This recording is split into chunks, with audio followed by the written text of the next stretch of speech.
Hello and welcome to this NPTEL course titled The Novel and Change. We are looking at Chinua Achebe's novel Things Fall Apart.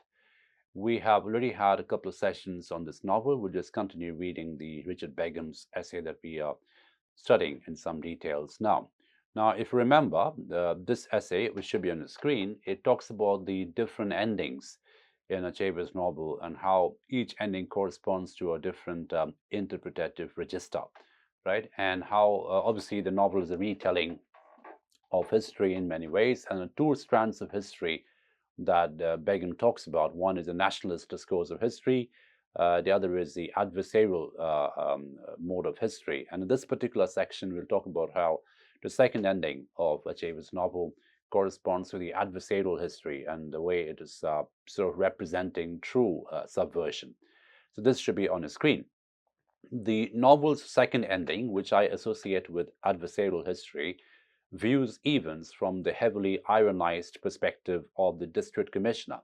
Now, irony, as you all know, is a very interesting narrative mode where it talks about certain things. It represents through indirectness, it represents through obliqueness, it represents sometimes through comedy, and there is always a sense of subversion which is associated with irony. Right? There's this semantic slipperiness that irony is capable of creating, which is why you find that many retellings, many reconstructions, and many revisionist narratives rely on irony as a very, very staple device of representation. And Achebe's novel also uses irony to a large extent. It's very successfully, one would argue. So Igbo culture is now presented not from the inside as vital and autonomous, but from the outside as an object of anthropological curiosity. And its collapse is understood not as an African tragedy, but as a European triumph. So the focal points are now just reversed. Now, irony also obviously represents or depends on the focal position or focalization. What is the focal point which is being espoused? And the district commissioner in this particular case is obviously the European, the outsider. So the story is also focalized through the lens of the outsider, which takes a very different currency, a very different value system altogether, because the entire novel then may be read as an example of European triumph, as the end of the resistance, the end of any indigenous iteration, and the beginning and the consolidation of the European territorialization. So the entire valencies get switched and swamped, right, which is obviously a very interesting point. And the other important point over here is the phrase anthropological curiosity, the object of anthropological curiosity. Now, you'll notice there's a degree of reification happening over here, what we call epistemic reification, or reification at the level of knowledge, where knowledge is used as some kind of a instrument through which human subjects, human rituals, societal rituals are all objectified, commodified, and sort of frozen and fossilized. And this fossilization of human objects and human subjects is a very, very staple method of imperialism, where everything is classified and commodified and sort of itemized in a very, very instrumental, quantifiable way. So the quantifiability of knowledge, the quantifiability and classification of human systems, social systems, human behaviors, were also part of the cartographic project, the map making project of imperialism.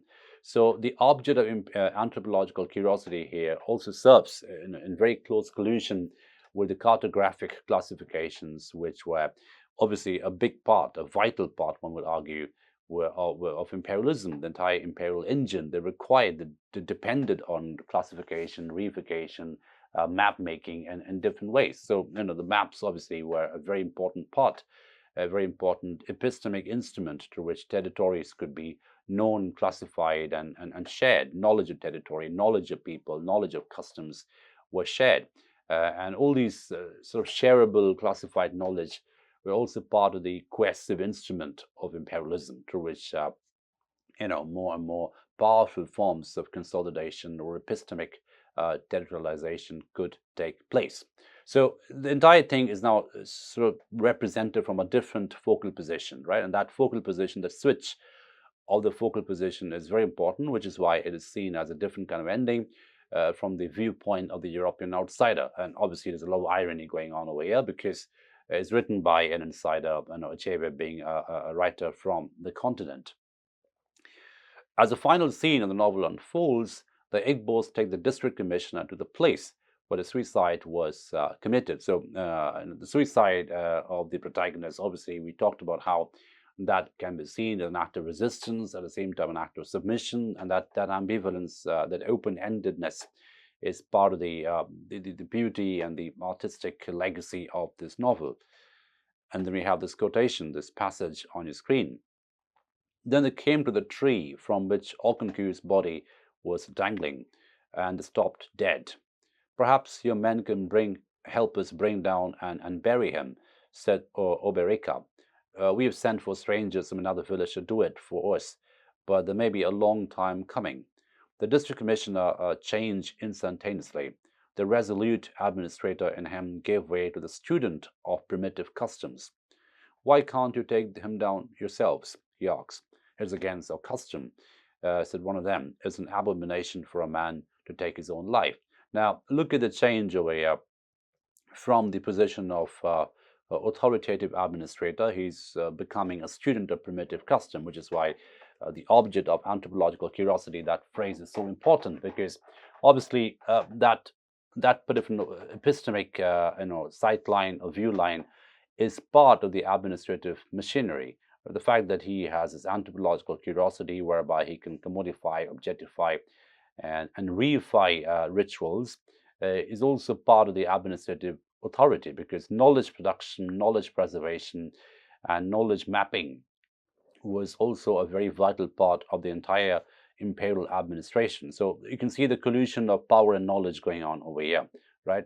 So he's suddenly becoming a student of primitive customs, and he wants to know. He has all these curious questions, and obviously these questions will be coded in different administrative rituals and passed on to subsequent generations of administrators, so that this particular territory can be controlled better. So again, knowledge over here becomes cohesive, knowledge over here becomes collusive with power and control.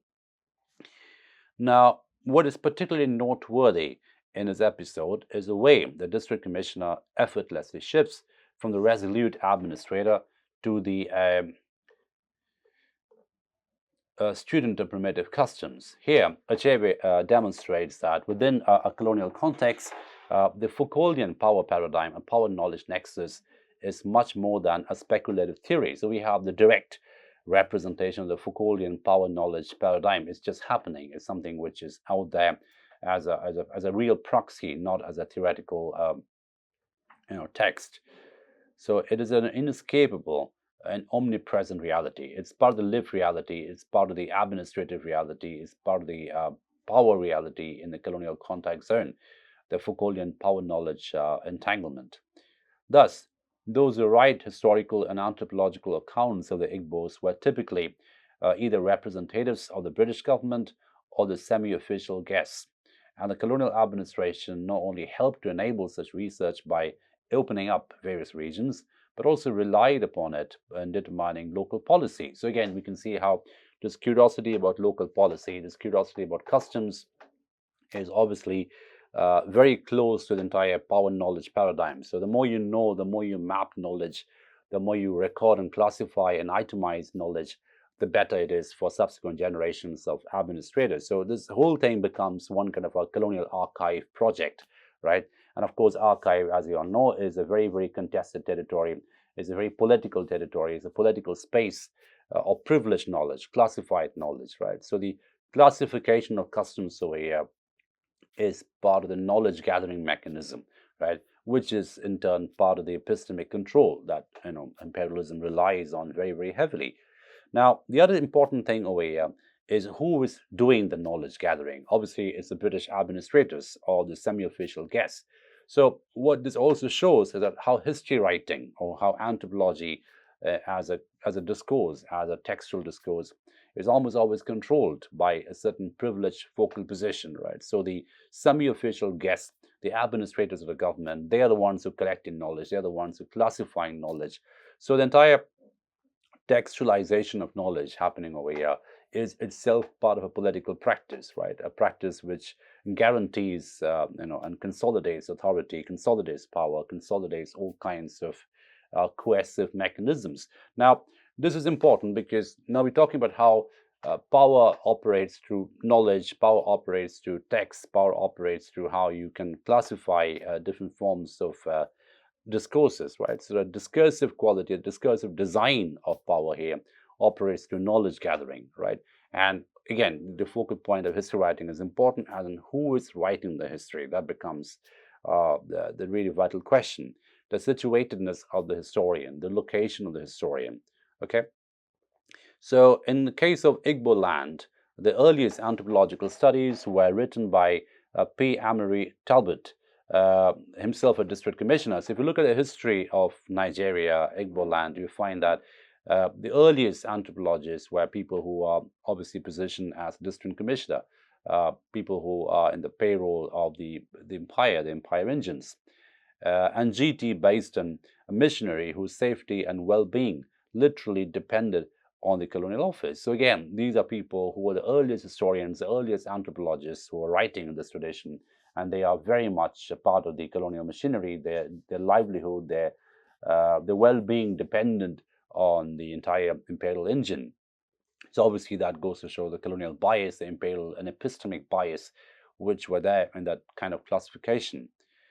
As Robert M. Wren has shown, both Talbot and Basden were, by the standards of the day, sympathetic observers of the Igbos. Indeed, the latter was a personal friend of Achever's father. But this is interesting because, Basden was also connected to Achever because of his friendship with Achever's father. So there is some interesting kinship which emerges. But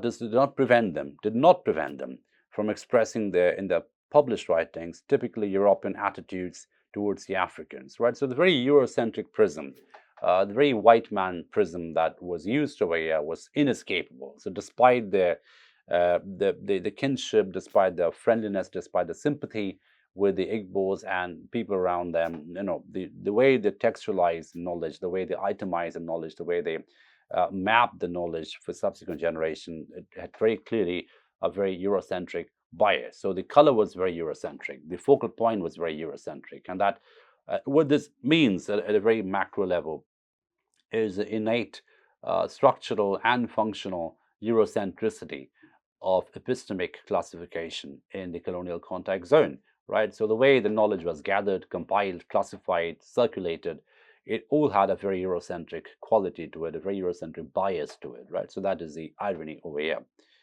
By way of illustration, we might consider how the scene with the district commissioner continues. So that's the scene where the district commissioner is asked to help to bring people to get Okunku's body from the tree because the locals will not touch it because suicide is an abominable act.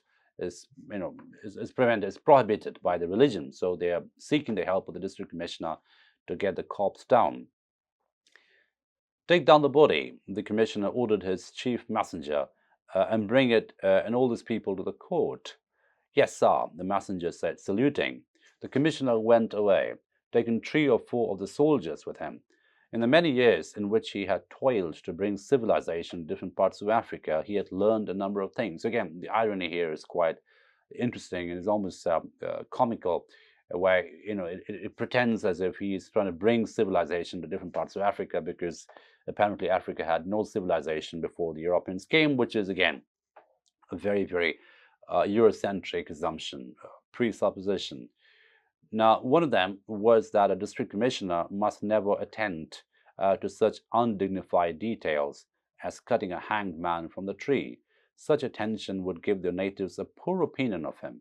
In the book which he planned to write, he would stress that point, right? So again, look how this becomes some kind of a legacy narrative that he wants to create and pass on to subsequent generations in terms of to do, not to do list. If you are position as a district commissioner, what are the things that you should be doing? What are the things you should prevent yourself from doing? And one of the obvious things you shouldn't do is to look bad in front of the natives, look undignified in front of the natives, because dignity over here is obviously a discursive construct that consolidates the supremacy of the white man, right? So that must not be questioned at any cost. And we also told he's writing a book for the subsequent generations and where he's planning to highlight this very point. Now, Achebe makes much the same point himself, though obviously to very different effect in his essay, Colonialist Criticism, where he is obviously writing about the Eurocentricity of colonial knowledge and entire epistemic ecology. And this is what he writes in that essay, Colonialist Criticism. To the colonialist mind, it was always of the utmost importance to be able to say, I know my natives, right? So again, knowledge here is a powerful paradigm, is a paradigm of power through which natives can be classified and predicted. So this is again a very important point to be made, because why would it spend so much of capital on knowledge? Why would it spend so much of attention, epistemic, cultural, military attention on knowing the natives, on knowledge gathering? Because that would also help you preempt any subversion. This will help you predict any behavior, and that predictive quality of knowledge, the preemptive quality of knowledge is important, because that would help you stop any potential rebellion or subversion of any kind. I know my natives, a claim which implied two things at once. One, A, that a native was really quite simple, it's easy to know the native, that's the assumption. And B, that understanding him and controlling him went hand in hand. So again, knowledge and control, knowledge and coercion over here, they go hand in hand. So understanding being a precondition for control, and control constituting adequate proof of understanding, right? So control, coercion, territorialization, manipulations, all these things become really interestingly implicated in a knowledge gathering, knowledge circulation paradigm that we are studying. Yet notice how carefully Achebe has chosen his words. It is important for the colonialist mind to not to know what the natives, but to be able to say, I know my natives. So that iteration, the utterance is important. I know my natives. The ability to say it, right? The hubris, the arrogance, and obviously the political quality of saying this utterance, that I know my natives.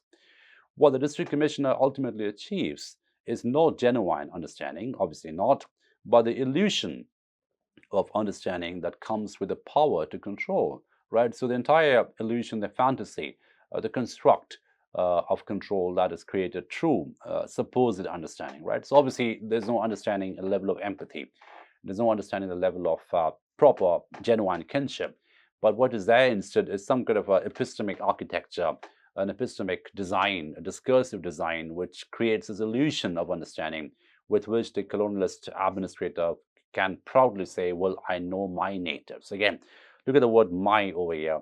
That obviously gives a sense of ownership. So he owns the natives, almost like a human commodity. And obviously, when what he owns, he must be able to articulate that he understands the natives, right? Even though he doesn't really at a human level, right? So we have two different discourses over here, two different designs. One, obviously the human design, where there's no proper empathy, no proper sympathy, no proper kinship, and the other being the discursive design, with which this assumptions and presuppositions of knowledge and control and coercion are articulated.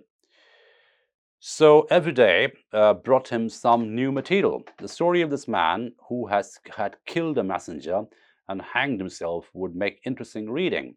One could almost write a whole chapter on him. So Okonkwo becomes a chapter. So this is a classic example of epistemic commodification or epistemic reification, where Okonkwo transforms from being a person to being a text, right? He's not a real human being.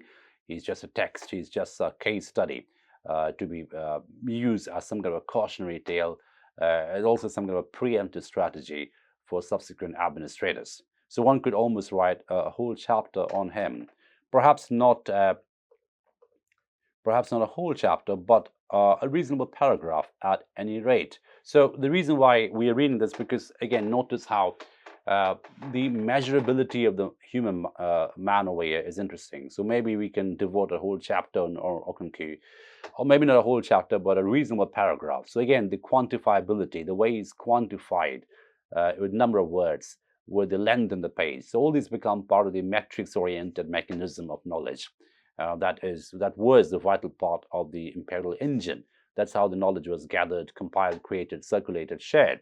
Very, very metrics oriented, right? So number, measure, so all these became very important.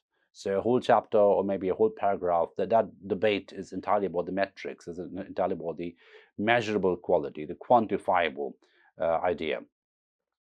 So there was so much else to include, but one must be firm in cutting out details. Again, the irrelevant details are cut out. Again, the question, the politics of relevance becomes important. What serves as part of the main cautionary tale, that those are things which must get in, and the ones that don't fit in should be excluded, because we don't need any excessive human emotional details. So yeah, so which goes to show that this is not really an effort to have a proper human existential empathetic understanding. On the contrary, it's an understanding purely based on measurement and metrics. He had already chosen the title of the book after much thought, The Pacification of the Primitive Tribes of the Lower Niger. So that's the book that he has in mind, The Pacification of the Primitive Tribes of the Lower Niger. So again, if you look at the title, the whole enterprise is to tame those people down, is to control those people down. So how to pacify them, how to control them, how to territorialize the lower Niger, right? The primitive tribes. Again, the choice of adjectives is very important, because the assumption is that these tribes are very primitive, they're very backward, they're very regressive. And it is the job of the European to come and tame them, to come and pacify them. So that becomes the perfect vocabulary of the imperial enterprise. With these words, Things Fall Apart completes this passage from the heroic tragedy of the first ending to the biting irony of the second ending. So again, the second ending is quite ironical because it is presented from the focal point of the district commissioner. In his well-known essay on Heart of Darkness, Achebe argues against European accounts of Africa that have reduced his people to, and I quote Achebe quoting Conrad, rudimentary souls, capable only of a violent babble of uncouth sounds, right? So again, this is a famous Achebe counter to sort of Heart of Darkness, which is why we have both these novels over here. And Achebe's criticism of Conrad, which is very valid, is that how that kind of a representation doesn't give it a voice to Africa or any African subject, but reduces them to rudimentary souls, reduces them to some kind of a primitive tribe who are only capable of a violent babble of uncouth sounds, so incomprehensible, uncouth sounds. So in presenting Okonkwu's epic story, epitomized by the first ending, Achebe offers a powerful counter-statement to the dark continent idea of Africa, right? So again, the darkness of Africa here is important because darkness obviously is the opposite of illumination. And that is very much part of the binary strategy of imperialism, where illumination was white, illumination was knowledge, and non-white, racial non-white is also equated with non-knowledge or darkness, right? So that binary was obviously there, which is something which is critiqued by Achebe here. But with the second ending, he does something more by ironically undermining the perspective of the district commissioner by exposing the latter's personal ignorance, not a whole chapter, but a reasonable paragraph, and political interest, the pacification of the lower tribes or lower Niger. Achebe seeks to confront and finally to discredit the entire discourse of colonialism, those quasi-historical, quasi-anthropological writings that have treated Africa as nothing more, again, I quote Achebe, a foil to Europe, a place of negation. So this is a very Edward Said kind of an argument, the perfect creation of the Orient, which is just there to serve as a foil, either through an excess, either through monstrosity, either through inadequacy, whatever the strategic situation may be. But the whole point is to create the non-European and non-white as a foil to Europe, as a place for negations, where you can dump your fantasies, dump your excesses, dump your fears. It becomes a big dumping ground, epistemically as well as a level of fantasy, right? So this entire creation of Africa as just a passive foil to Europe is something which is part of a larger paradigm of knowledge production and preservation. And this chapter of the book, this title of the book really, that a district commissioner in the novel wants to write, which is a pacification of the primitive tribes of the lower Niger, is very much part of the Orientalist enterprise, which is just create, project Africa as some kind of a foil to the civilized, tame Europe, right? And of course, Achebe is satirizing it comically, he's undermining the authority of the district commissioner. or the perspective of the district commissioner, where he thinks, ironically, that he knows everything about Africa, he knows everything about the Igbo land, and he has the authority, the political as well as the epistemic authority, to write a book where he can measure Okonkwu's location either through a paragraph or an entire chapter. So the entire thing is caricatured by Achebe, right? And so this becomes a caricature of the crude knowledge paradigm, the crude epistemic apparatus of imperialism from the perspective of the colonizer, right? So that becomes the important focal position over here, which is why Begum, the writer of this essay, calls this particular ending as part of the adversarial history writing, the counter history writing that Achebe is offering. So we stop at this point today in this particular session, and we'll continue with this essay and begin to wind up in the subsequent sessions. Thank you for your attention.